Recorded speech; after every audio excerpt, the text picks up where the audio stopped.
আসসালামু আলাইকুম, কেমন আছেন সবাই? আশা করি ভালো আছেন। তো আজকের টপিকটা হচ্ছে বড় কথা।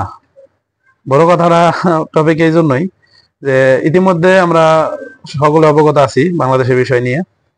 আওয়ামী লীগের অনেক নেতারা মানে কিছু কিছু নেতাদের কথা বা ছাত্রলীগের সভাপতি যারা ছিল কেন্দ্রীয় নেতৃবৃন্দ, তাদের কথা শুনলে মানে কি যে মনে হইতো পৃথিবীর মধ্যে মনে হয় তারাই সর্বশ্রেষ্ঠ ক্ষমতাধর।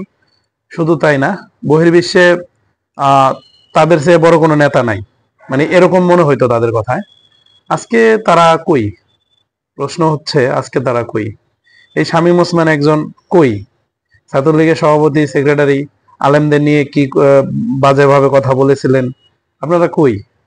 তো এই সরকার একটা মানে খুব সুন্দর একটা মেসেজ দিল। এই সরকারের মাধ্যমে আল্লাহ তাআলা মেসেজটা দোয়াই দিল বাঙালি জাতিদের যে তোমরা অপকর্ম করলেও অপকর্মের ফল ভোগ করতেই হবে।